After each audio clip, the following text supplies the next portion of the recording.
From the Oregon State University Extension Service, this is Pollination, a podcast that tells the stories of researchers, land managers, and concerned citizens making bold strides to improve the health of pollinators. I'm your host, Dr. Adoni Melathopoulos, Assistant Professor in Pollinator Health in the Department of Horticulture. Frequent listeners of this podcast know that one of the key missions is to highlight and foreground people who are going an extra mile towards increasing the health of pollinators. And in this episode, I'm joined by a BFF, the Bee Friendly Farming Program by Pollinator Partnership. Now, the BFF program certifies and sort of ties together a community of growers across the United States who are making that extra step towards increasing the health of pollinators and who are looking towards getting the skills and knowledge to be able to go 2, 3, 4, 5 steps forward. In this episode, I'm joined by the brand new BFF coordinator at Pollinator Partnership, Miles Dakin. He's just started the job earlier this year. We're going to talk about some changes that have taken place in the BFF program, what the criteria for qualifying for BFF, and also some of the new categories. There are new ways to participate. You don't just have to be a grower. There are other ways to get involved with supporting bee-friendly farming. Hope you enjoyed this episode today. Miles Dakin on pollination.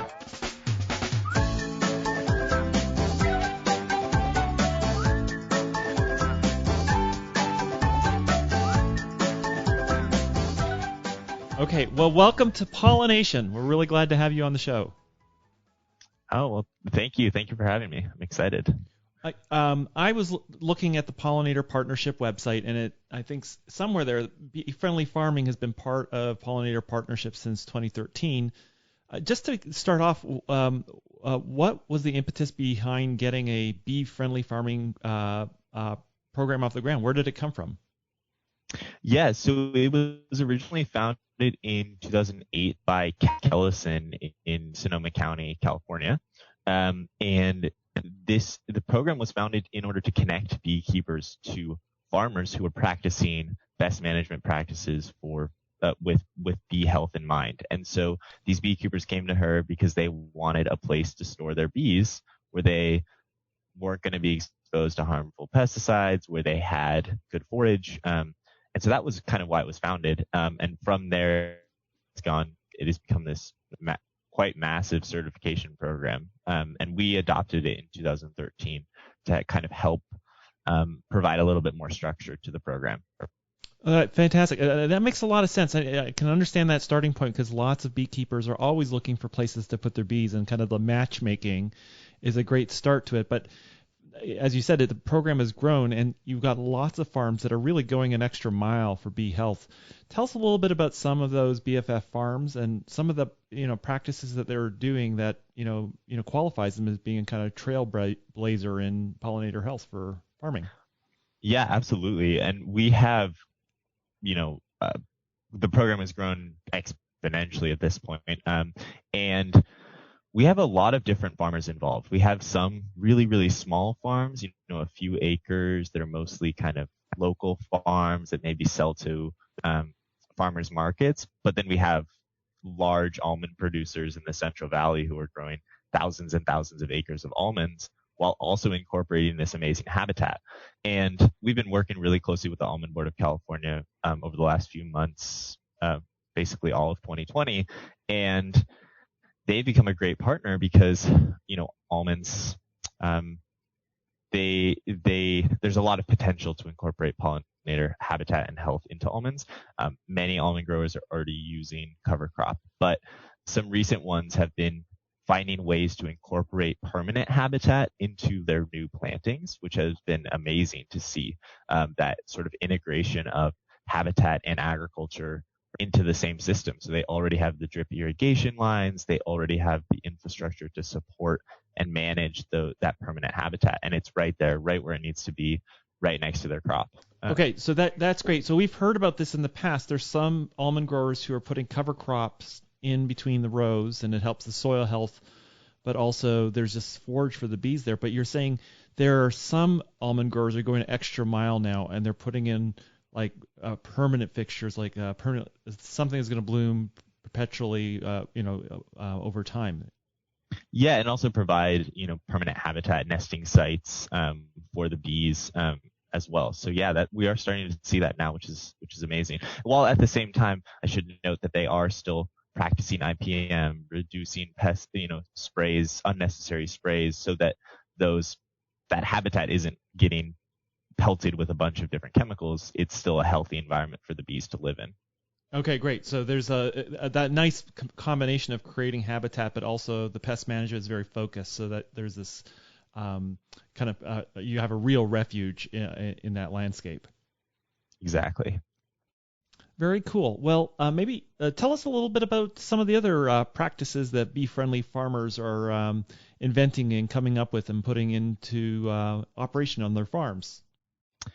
Yeah, one really exciting story that we have that just went out on our newsletter today is about a farmer in Texas, Deb Terrell. She has a loofah farm. It's about 14 acres, and she calls it her experimental farm, and she is experimenting with a lot of different plants, primarily loofah, but moringa and a few other plants that she's really trying to see how they attract pollinators and how different ways that she can grow them, different amounts, different types to attract and provide good habitat for pollinators, which is really amazing. And her story should be up on the Pollinator blog. Let me get this straight. So she is growing specific plants for pollinators. So the farm she's really kind of going that extra mile in terms of plant selection on the farm. Yeah, absolutely. And she described how much time she spends at farmers market, both talking about bee-friendly farming, but also just learning what other farmers in her area are growing, especially in such a harsh climate. In Texas, they have long periods without any rain, and so having these plants that do well in that dearth but still provide good habitat is something that she's really focusing on. I always love this about farmers who are interested in pollinators. They really have the skills and the tools to kind of do those very practical evaluations. What works? What can fit into the system? It seems like a real common theme. As soon as you have growers dedicate time, energy, and equipment to some of these problems, some magic tends to come out. And it's really exciting to us to see that and to hear these stories of like going to farmers markets and just talking about bee-friendly farming and like getting this enthusiasm on a local level. All right. Well, that example, and I really love the example of going to the farmers market, meeting with other farmers, and sort of sharing information. And I imagine something like BFF can be a real good clearinghouse for all that information of growers who are trying to crack the nut, so to speak, of how to do bee-friendly farming. Tell us a little bit about that dimension of farm and BFF. Yeah, so we were really trying to, that's kind of the next step for BFF, is to really get this network of bee-friendly farming participants together, and to not only share their story, but also share this type of information. So what plants are working, how are they doing this, what are the implementation ways that they're doing this, management strategies, and also connecting the farmers with partners who are, processors or let's say almond butter producers or stuff like that. So connecting these people together with similar mindsets, that's something that we're currently working on. Our BFF newsletter is a great way to get that information out, and as well as our social media accounts as well. Fantastic. Okay. Well, maybe just tell us a little bit about what are the criteria for being certified. So let's say I'm a farmer in Oregon. I want to be certified as BFF. What are some of the things that I have to do to sort of meet the minimum criteria? Yeah, I think it's important to note that we recently just sort of changed the program where we kind of subdivided it a little bit. In terms of the criteria, that is specifically for bee-friendly farming certified. So that is targeting farmers, ranchers, wineries, anything that is a commercial land use operation. And they need to follow these criteria, which is the big one. The first one is they need to offer forage that can include cover crops or permanent plants, but they need to offer forage for bees on at least 3% of their land. Okay. It can be more, it can be cover crops in everything, it could be 100%, but it needs to be at least 3%. What happens if you have like something like a big hedgerow or some huge trees? Is that you just take the square footage of the trees, or is it like, how do you figure that out? Yeah, I mean, of course, there's going to be bare ground areas and like rough calculations. So it's, we don't try to we kind of pride ourselves in not being prescriptive about things. And a lot of it is about being, on the farmer's end, them being really kind of precise, but also on top of their own kind of certification, getting the information to us. So there's a little bit of, there's a little room for error.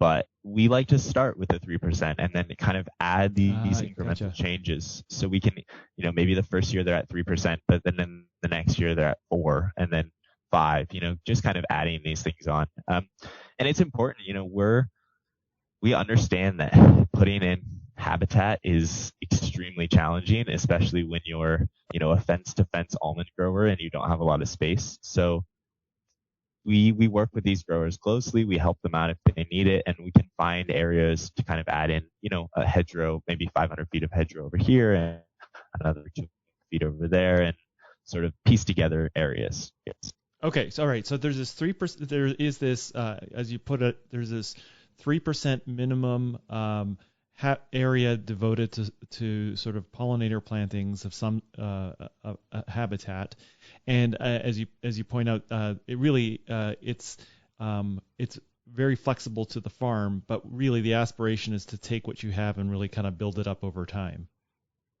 Yeah, that's definitely one of our goals. It's going to be really challenging to make large changes quickly, so making these incremental changes over time is really what we're going for and what we think is possible and easily attainable. Okay, that's great. So is that the only criteria? No. So that is kind of the first criteria that we really look at. Along with that is the bloom of those foraging plants we really like it when it's targeting the growing season specifically, especially in crops where commercial bees, because those bees, just like everything, needs to have a complete diet. And so we want to offer them a variety of different blooming flower or of different foraging flowers during bloom. We don't have a requirement on how much of the plant of the forage has to be during bloom, but we really like that to kind of be the primary focus. And along with that, we recognize that cover crops are commonly used and they're great foraging plants, but we still want to see growers put in permanent habitat. And that can be hedgerows, even just leaving bare ground in certain areas, like along canals, those kinds of bare grounds that are great nesting habitat for bees.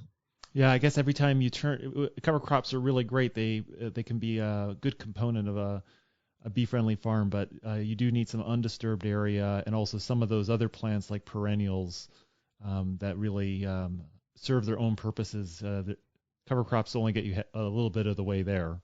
Yeah, absolutely. And there's just so many benefits to having hedgerows beyond just pollinators as well. So they're great plants. At the very beginning of that, there was something I didn't quite get because I think you were breaking up a little bit, but it was it was this question of like when managed bees are in the area. Could you just repeat that part for our listeners again? So when managed bees are in the area, you sort of emphasize something.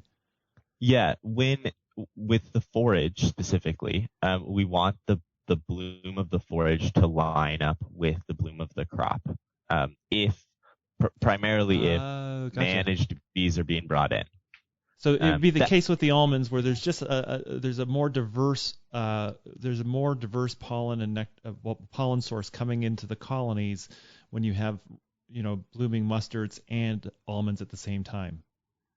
Exactly, and there isn't really any good evidence to say that the bees are going to compete and they're not going to pollinate almonds. They just need that. It helps them and it'll help support their hive throughout the entire season. Okay, got it. All right, and so we've got that criteria. We've got the sort of more specifications on the forage. Is there anything else that sort of these base criteria consist of? A couple other. One is especially, again, in areas with managed bees, offering some clean water sources that aren't full of fertilizers or other chemicals.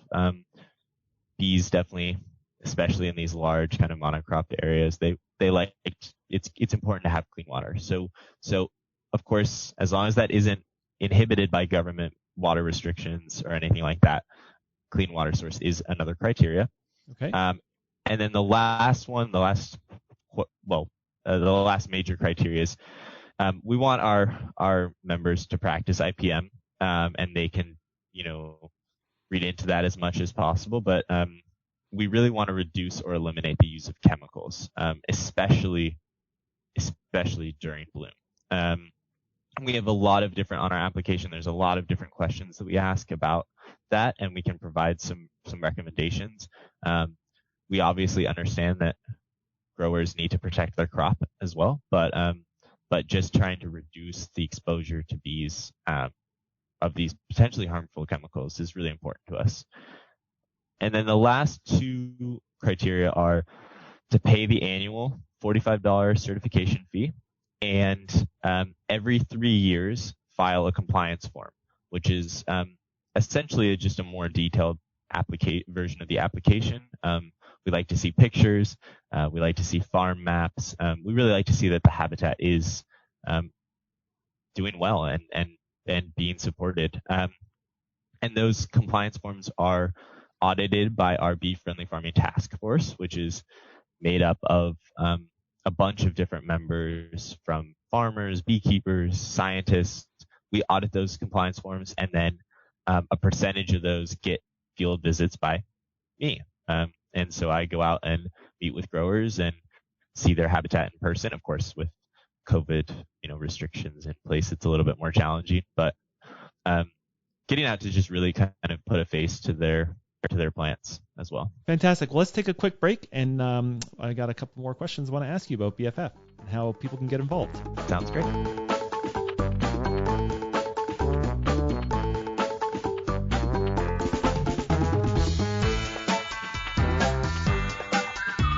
We are back, and we had we were talking about the BFF program and sort of the criteria, and I guess we have lots of people who probably listening to this who want to get involved, and I guess you mentioned earlier that it's not just farms, that there are multiple categories for getting involved. Can you tell us what those categories are and who can get involved with BFF?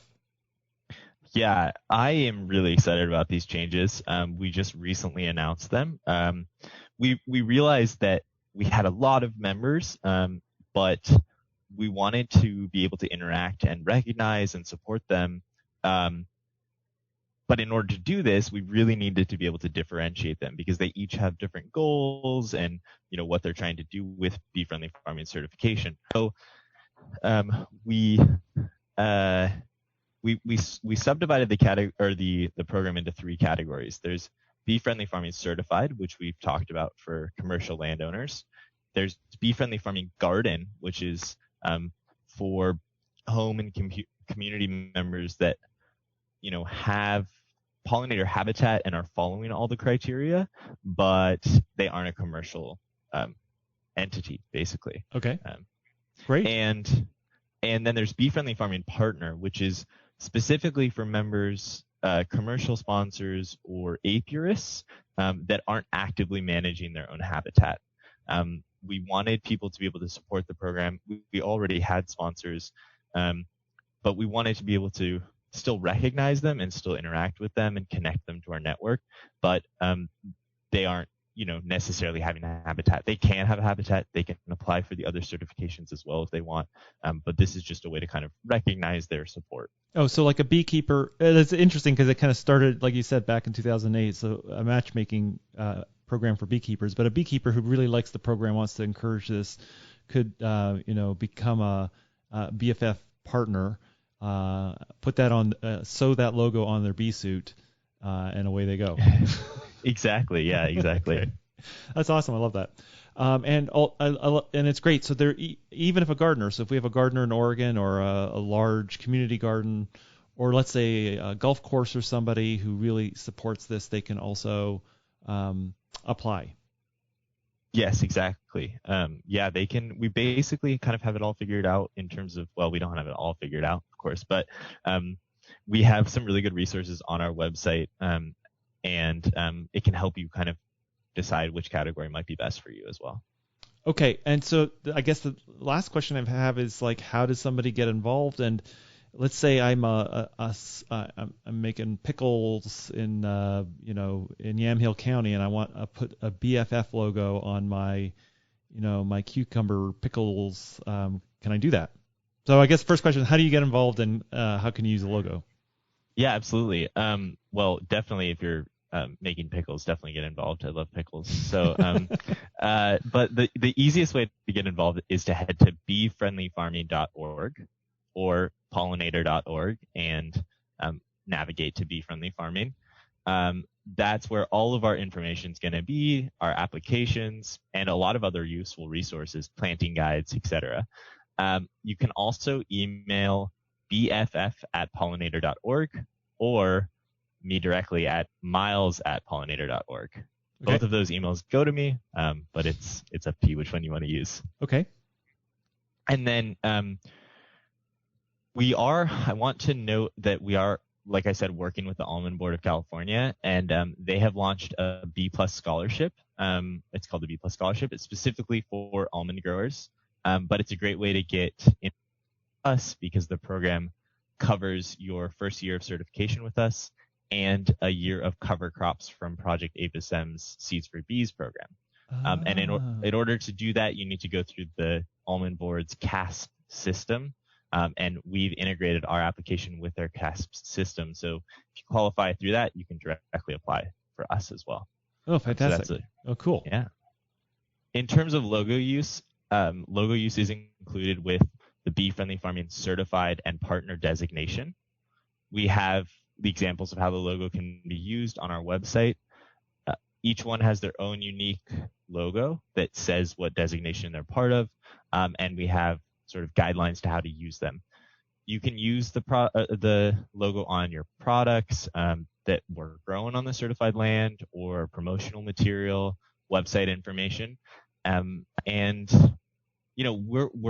we can work with different desires of how to use the logo. If you want to come to us and say, I'd love to use the logo like this, we're totally happy to work on finding a good way to use the logo. Now, go ahead. I was just going to also add, Bee Friendly Farming Garden doesn't include the logo use because it's not a commercial part of our certification, but we do have Bee Friendly Farming signs that are available for all of the designations, including the garden designation. So you can put that sign up in your garden if you would like to. Oh, great. We get asked that all the time in Oregon. I'm really glad to hear that. And then in the process, not only and you're also supporting this larger program, getting more growers on board. Yeah, absolutely. I guess my last question for you is, you're coming into this program and you're excited about it. Where do you really hope things will go in the next 3 years? What would be like a real source of success for you personally in terms of this program? Yeah, absolutely. That's a great question. I think sort of what I'm really excited about is, like we were talking about, kind of building this network between bee-friendly farmers and producers and consumers, building this kind of network and connecting people within the program, but also bringing in people from outside the program. I'm really excited to see where that goes over the next couple of years. And then another one is getting these big players involved. So we've had a couple big announcements recently about some big companies, offering their sort of support and desire to head in this direction.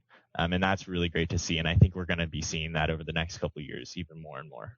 Fantastic. I'm really looking forward to this network coming together, and it really would be exciting to see some large farms get on board. They manage a lot of land that can help a lot of bees. Fantastic.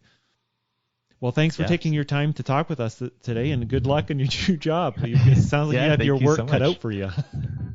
Yeah, thank you. Definitely. It's a lot, but it's been great so far, and I've been enjoying it. So thank you so much for having me. Thank you so much for listening. The show is produced by Quinn Sin and Neal, who's a student here at OSU in the New Media Communications program, and the show wouldn't even be possible without the support of the Oregon Legislature, the Foundation for Food and Agricultural Research, and Western SARE. Show notes with links mentioned on each episode are available on the website, which is at pollinationpodcast.oregonstate.edu. I also love hearing from you, and there's several ways to connect with me. The first one is you can visit the website and leave an episode-specific comment. You can suggest a future guest or topic, or ask a question that could be featured in a future episode. But you can do the same things on Twitter, Instagram, or Facebook by visiting the Oregon Bee Project. Thanks so much for listening, and see you next week.